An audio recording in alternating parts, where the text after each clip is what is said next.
survived the Dismal Swamp. It was a little dicey today. No, it wasn't that bad. We had rain all morning, and we hit a log with the propeller. That was not fun. The log hit us. Yeah, we did not hit it. We didn't see it. It was underwater. It was submerged. Completely submerged. There was no way to know in advance. So. No. Yeah, but we made it through. We got locked through this morning. All that was uneventful. And then we had a long, windy, slow trail or trek on the way through the waterway to get down to, we're in Elizabeth City now. North Carolina. We're at a free dock, which we like free docks. Can't complain about that. And we actually, whenever we arrived, somebody came over and was checking in on us and said he usually likes to come over and help people dock. And he was a British guy who just did the Clipper race, which is an around-the-world race. He did 2 legs of it, which was from Seattle, Panama, Bermuda, New York, Ireland, up to Scotland. And he was on a 70-foot boat, and apparently he had to spend like a month and a half or something training for it. And I guess at one point they were in like 30-foot waves with 50-knot winds and surfing along at like 27 knots, so it was pretty wild. And they blew out their spinnaker, yeah, which he said was the size of a tennis court. Yep. And then he had to go down in the locker and sew it back together with a sailrate machine, which is what George used to sew our canvas. It's heavy. It's not really good to deal with if you're going like this. Yeah. So that guy had to go down below deck and re-sew a tennis court-sized sail. Good for him. I'm not gonna do it. 80 feet of the rip. Yep. So we got to chat with him for a while, which was neat. And then we got a bunch of Canadian friends that are nearby just chatting with them. And they're all very friendly, and we're all heading the same direction, which is a lot of fun. So it's good to have people to know. And they've all been there before, so we've been getting some tips on just different odds and ends of things to grocery shopping. That's the important stuff once we get there. So. But we're going to go wander around Elizabeth City and see what it has to offer, try to find some food. We're both famished. Starving. Haven't eaten yet. No, we just ate a couple crackers. Just ate crackers. We ate crackers. Yeah, I'm lying. So that we can actually make it to food. Yeah. So we're going to head on.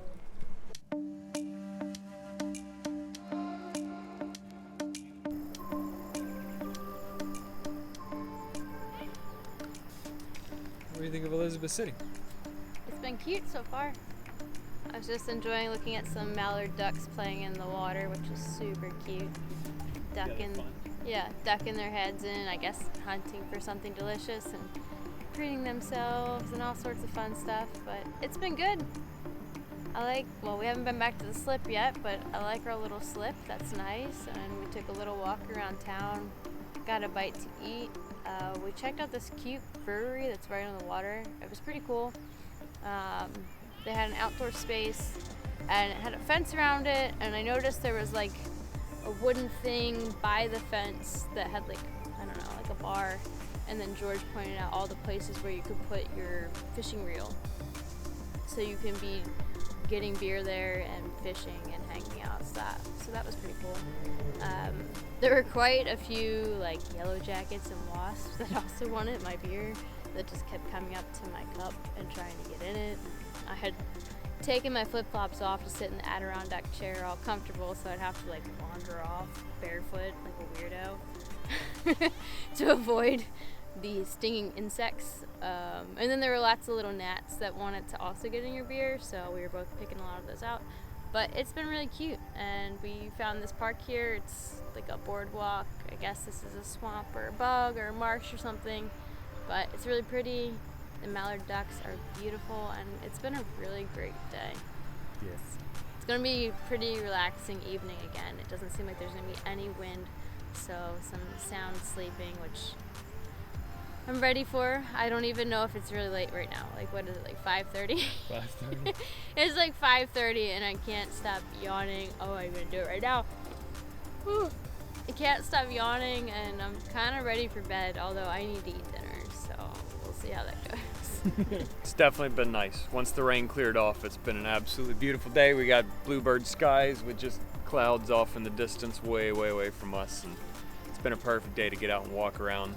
It's been nice that it's been hot. Kelly says it's been hot. It's true. But it has been nice that we've been able to get off the boat on a regular basis and get our legs stretched and everything else. important whenever you live on a boat, because there's a lot of time where you're just sitting there just moving along. So getting off and stretching your legs and exploring places is definitely important, and we've had plenty of opportunities lately, which has been great. So love it. Good morning. Good morning. We're checking out our fuel situation that we think is what caused our engine to have some struggles and all that. This was the area where we took all this apart before. This is where the actual fuel gets picked up from the tank. There's a tube that goes down into the tank from this little fitting here, and it goes all the way near towards the bottom of the tank so that it picks up from the bottom. And whenever we opened this up the other day, it was like clogged full of some ball of gritty junk. We got it all cleaned out, and I checked it a couple days ago and it was okay, but yesterday was the first day that we ran the engine for a pretty good amount of time, and so we want to check it again, and everything looks nice and clear, which is good. And I'm also going to check the filter that's right below me to see if that still looks good. But yeah, we're very clean. All that stuff that was there before is not there anymore, so I think we should be in good shape for the engine not giving us trouble anymore. Thank goodness. What about the duckweed? Oh, we got to check that too. Yeah, we were in the Dismal Swamp Canal, and there's duckweed everywhere, which is like this little water lily that floats on top of the water, and supposedly it can get stirred up and then pulled in through our engine's cooled by water from overboard. So there's a little fitting that pulls water from overboard, runs it through the engine to cool it, and then spits it out the back. And we've got strainers to keep junk from making it to the engine, and we got to check that to make sure that that's not all filled up with duckweed and getting clogged, because our friends next door said that they had to clean theirs like twice, I think. We didn't have to clean ours at all. They said they had overheating problems, but they said they had to clean theirs twice, so at least for safety's sake, we're just going to check it out and make sure that we're okay. But I think we'll be fine. They pull a lot more water than we pull. But fuel situation here looks good, so I'm going to put all this back together, and then we can get underway and make our way further south. Right here we have our primary fuel filter, and it's kind of hard to see, but I have checked the glass and everything's in good shape there. Right over next to it, this is where our strainer is for our raw water for the engine, and I've taken the filter out. There's a screw cap that goes on top. I've cleaned out the bowl, and then I also found out that it was installed backwards, and so what you're supposed to have is it come into the center basket and then filter through there, and then that way you can just pull the center basket out to get all the gunk out, and then it goes out of the basket and then runs through the engine. And having it like that means that you can actually take the filter basket out and clean it out, and it's all contained inside the filter basket. Ours was installed backwards so that it was all sitting outside of the filter basket, which means if I pull the filter basket out, I've then got to clean it from around that glass and everything else, and that was a pain. So I ended up taking it off, dumped it all out, cleaned it all out. I've put it back in the right way so that in the future, if I need to clean it out, I just pull our filter basket out, dump all the stuff out, wash it, and then I'm done. And it's a good thing we checked it, because it was a mess. There's just all kinds of junk in there. I'm trying to wash it down the sink, at least the duckweed, and then everything else I'm going to take and I'm going to throw it in a trash can off the boat so that it doesn't rot in the boat. It's a mess. I'm glad we got it cleaned out. We should be in better shape. We should have more water flowing through the engine now, which is important. So we'll be back to working fine. Kelly reminded me, I forgot to say, it's an aquarium, which is very true. It looks like an aquarium somebody keeps in their house, just trying to keep some dirty aquarium not been taken care of. Finding Nemo after they shut down the water filter before they installed I don't remember what it's called, something 3000 or something like that. We're out here doing a little bit of motor sailing because we have to charge the batteries. Our solar's not hooked up, so this is the only way we have to charge the batteries right now. We haven't been connected to shore power in a while.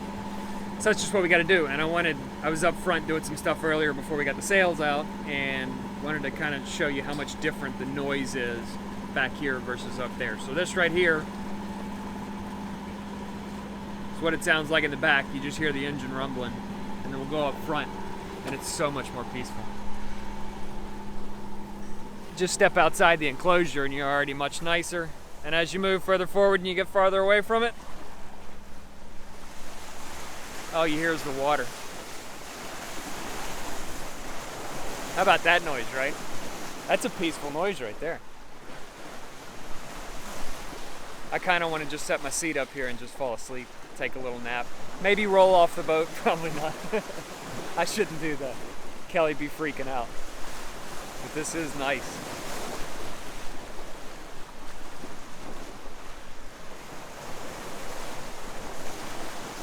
It's hard to beat.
Recording? I don't even know if I have the sunset in. Yeah, it's disappearing quick back there, but boy is it gorgeous. It's very pretty. We're trying to capture it and we just cannot do it justice. So whatever you're seeing, think of it as probably 100 times better. It's gorgeous out. Multiply it times 1,000, you'll be there. Maybe, maybe at that point. So this is where we're anchored for the night. It reminds us of the Blackwater in Maryland, which when we were there a couple years ago, we were saying how it reminded us of the Carolinas. And that couldn't be further from the truth. Yeah, it's very, very pretty. We got a little bit of a breeze, which is great for the evening, and beautiful sunset. I'm gonna make some terrible food, and we're gonna have a great evening. You're gonna make delicious food. We're gonna make delicious food. I'm starving. Yeah, same.